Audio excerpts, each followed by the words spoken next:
ఇప్పుడు ఒక మనకి బ్రేకింగ్ న్యూస్ అంతది వైఎస్ఆర్సీపీకి సంబంధించిన మూడో జాబితాకి సంబంధించిన వ్యవహారంలో మరి కాసేపట్లో ఒక స్పష్టత రాబోతోంది. 29 మందితో మూడో జాబితా సిద్ధమైంది. కాసేపట్లో అధికారికంగా వైఎస్ఆర్సీపీ నుంచి సజ్జల ఈ ప్రకటన చేయబోతున్నారు. ఇప్పటికే పలు నియోజకవర్గాలకు సంబంధించిన ఇన్ఛార్జీల విషయంలో దాదాపుగా ఒక క్లారిటీ వచ్చేసినట్టు మనకి స్పష్టమైనటువంటి సమాచారం అవుతోంది. పలు నియోజకవర్గాల్లో కొత్త ఇన్ఛార్జీలు ఎంపీ స్థానాలకు సంబంధించి అలాగే ఎమ్మెల్యే నియోజకవర్గాలకు సంబంధించి కూడా సిద్ధమైపోయింది. అందులో ప్రధానంగా వినబడుతున్నటువంటి పేరు విజయనగరం జిల్లా నుంచి పార్లమెంట్ అభ్యర్థిగా చిన్ని సీను, అలాగే విశాఖ పార్లమెంటు నుంచి బొత్స ఝాన్సీ, అనకాపల్లి పార్లమెంటరీ నియోజకవర్గానికి సంబంధించి కిలారి పద్మ, అలాగే ఆలూరు అసెంబ్లీ నియోజకవర్గానికి సంబంధించిన ఇన్ఛార్జిగా విరూపాక్షి, చిత్తూరు నుంచి విజయేందర్ రెడ్డి, రాయదుర్గం మెట్టు గోవిందరెడ్డి, మడకసిరి నుంచి శుభకుమార్, దర్శి నుంచి శివప్రసాద్ రెడ్డి, గూడూరు నుంచి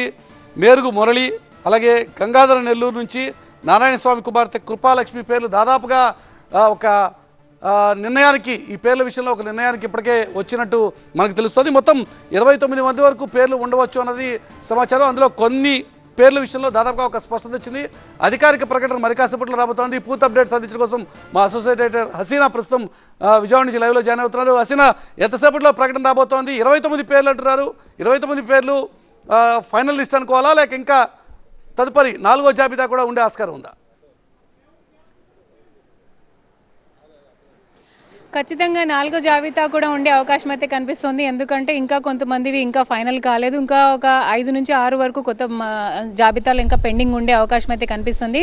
కొద్దిసేపటి క్రితమే సజ్జల రామకృష్ణారెడ్డి అటు సెక్రటేరియట్ నుంచి క్యాంపు కార్యాలయంకి వచ్చారు. అయితే జాబితా పూర్తి స్థాయిలో సిద్ధమైంది. అయితే 8:30 ప్రాంతంలో దాన్ని జాబితాని మీడియాకి విడుదల చేస్తారని చెప్పి మనకి సమాచారం అందుతుంది. పూర్తి స్థాయిలో ఈసారి వస్తున్న జాబితాలో మనం చూసుకుంటే ఎక్కడ కూడా మార్పులు చేర్పులు అంటే ఈ ప్లేస్ నుంచి వేరే ప్లేస్కి మార్చడం కాకపోయినా కొత్త వారికి ఎక్కువగా ఛాన్స్ ఇచ్చినట్టు మనకు తెలుస్తుంది. ఇప్పుడు మీరు చదివిన ఈ జాబితాలో మనం చూసుకుంటే దాదాపు అందరు దాంట్లో నియోజకవర్గ ఇన్ఛార్జీల్లోనే చాలా మంది కొత్తగా పోటీ చేసే వాళ్ళు ఉన్నారు. అవకాశం ఇచ్చేటువంటి క్రమంలో ఇట్లాంటి ఒక కొత్త ప్రయోగం గతంలో మనం సెకండ్ లిస్ట్ లో కూడా చూసాం. 5 వారసులకు ఇవ్వడం జరిగింది. సీనియర్ నాయకులను పక్కన పెట్టి వారి వారసుల్ని పిక్చర్లో తీసుకొచ్చారు. ఆ రకంగా ఒక ప్రయోగం చేస్తోంది వైసీపీ అనుకోవచ్చా?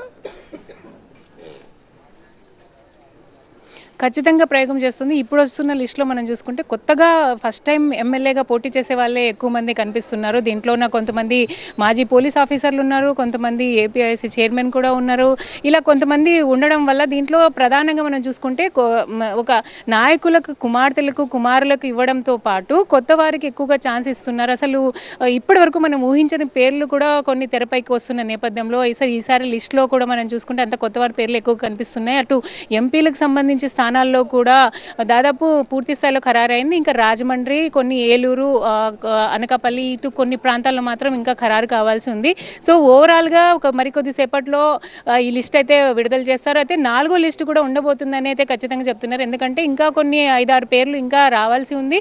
సో వచ్చిన తర్వాత అదంతా పండగకి ముందే పూర్తి స్థాయిలో అన్ని లిస్టు కూడా పూర్తి చేస్తామని చెప్పి పార్టీ వర్గాలు అంటున్నాయి. అయితే పరిణామాలు మనం చూస్తున్నాం. ఈరోజు మాత్రం మార్నింగ్ నుంచి అనేక పరిణామాలు ఇక్కడ చోటు చేసుకున్నాయి. ఒకవైపు ఎంపీ కేసినేని నాని పార్టీలోకి రావడం, అంటే సీఎంని కలవడం, ఇంకా అధికారికంగా ఆయన పార్టీలోకి రాలేదు కానీ సీఎంని కలిశారు. అయితే తొందరలో టీడీపీకి రాజీనామా ఫ్యాక్స్ పంపించిన తర్వాత వచ్చి పార్టీలో చేస్తామన్నారు. అయితే విజయవాడ నుంచి కేసినేని నాని విజయవాడ నుంచి కేసినేని నాని రంగంలో దించేటువంటి ఆస్కారం ఉందా? ఆ పేరు కూడా ఇప్పుడు ఇమ్మీడియట్గా జోడించేటువంటి ఆస్కారం ఉందా?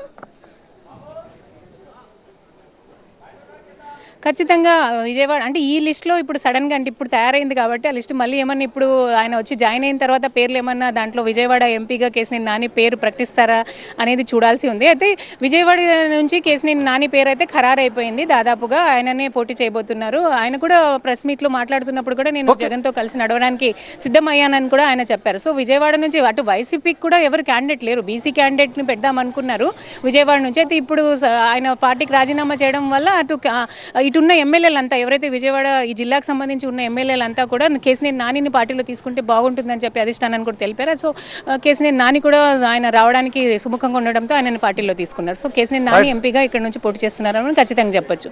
ఇంకా కొంతమంది కొన్ని గుంటూరు ఎంపీ స్థానం కూడా తేలాలి ఉంది. మూడవ జాబితా 29 మందితో వెల్లడి కాబోతోంది. ఆ జాబితాని మరి కాసేపట్లో సజ్జల రామకృష్ణారెడ్డి ప్రకటించబోతున్నారు. ఇప్పటికే కొత్త వారికి అవకాశం ఇవ్వాలి అనేది ఇప్పటికే వైసీపీ తీసుకున్న నిర్ణయం. వారసులకు అవకాశం ఇవ్వడంతో పాటుగా బీసీ సామాజిక వర్గానికి పెద్దపీట వేస్తూ అవకాశాలు ఇచ్చేటువంటి ప్రయత్నం జరుగుతుంది. మూడో జాబితాలో ప్రధానంగా కొత్త వారి మీదే ఎక్కువ ఫోకస్ పెట్టినట్టుగా తెలుస్తుంది. మరి కాసేపట్లో అధికారిక ప్రకటన రాబోతోంది.